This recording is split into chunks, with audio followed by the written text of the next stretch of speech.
Hey everyone, welcome back. Ready to dive in. Yeah. Today we're tackling a topic that I think a lot of us struggle with, at least from time to Oh, time. absolutely. Assertiveness. Yeah.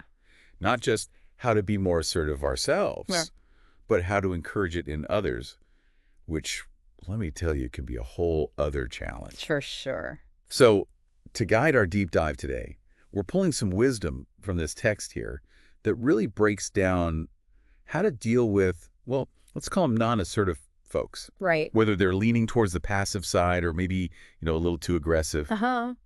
And just to set the stage, I think what's really interesting about this source is that it kind of flips the script.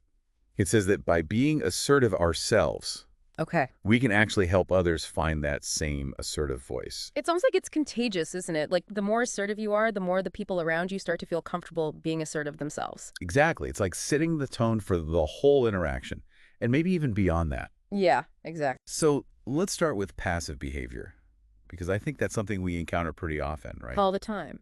And the text points out that it often stems from, low self-esteem, a lack of confidence. Makes sense.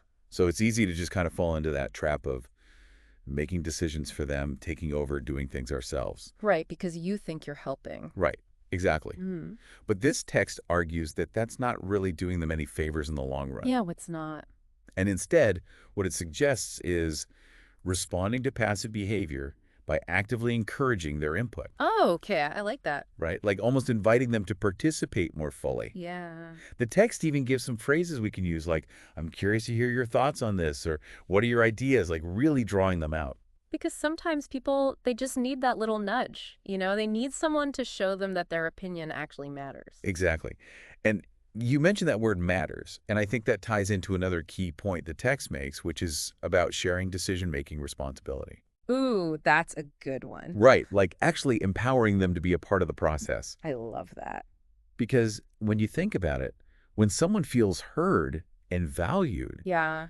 their confidence grows. Right? Absolutely. And the more they participate, the more comfortable they become expressing themselves. It's like a positive feedback loop. It is. It's a total win-win. Yeah, it is. But okay, let's be real. Things get a little trickier when we're dealing with the opposite end of the spectrum, aggressive behavior. Oh, yeah. I mean, we've all been in that meeting where someone's trying to dominate the conversation, maybe even getting a little hostile. And honestly, it's hard not to just get defensive right back at them. Totally. Your heart starts racing, your face gets hot. Yes. You want to snap back. Oh, absolutely. Yeah. But this text, it really emphasizes staying calm and composed. It's not about suppressing your emotions, Okay. but rather managing them effectively. I see. So you can respond in a way that's, well, assertive.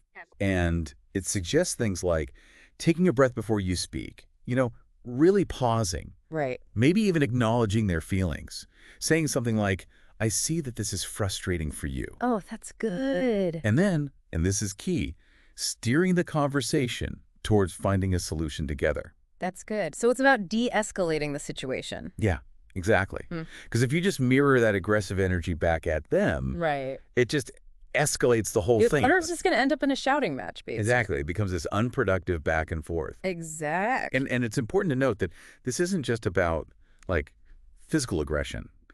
The text also talks about those more subtle verbal and nonverbal cues that can create tension, Oh, interesting. Okay. like tone of voice, body language.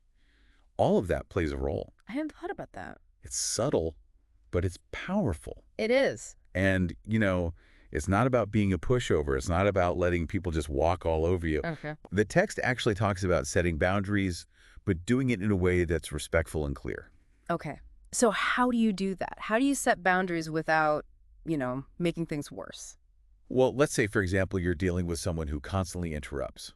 The worst. I know, right? The text suggests saying something like, I understand you have something to add, and I want to hear it, but could you please let me finish my thought first? Oh, that's really good. Because it's like you're acknowledging them, Yeah, but you're also standing your ground. exactly. It's that balance, right? Right. Being firm, but fair. Totally. But that takes practice, doesn't it? Like being assertive in those tough situations. Absolutely. No one's perfectly assertive all the time. Oh, no way. It's a skill. And like any skill, it takes practice and, probably a few fumbles along the way. Right. But what I think is so fascinating about this whole concept Yeah. is that even when we're not perfect, our efforts can still have a ripple effect. Oh, interesting.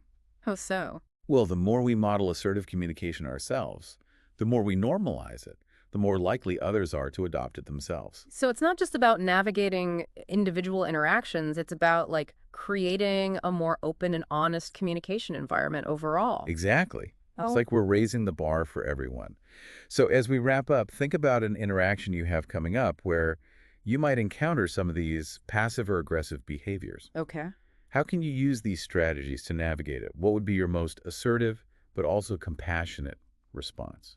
That's a great question to think about. Thanks for joining us on this deep dive. We'll see you next time. See you then. Bye. Bye.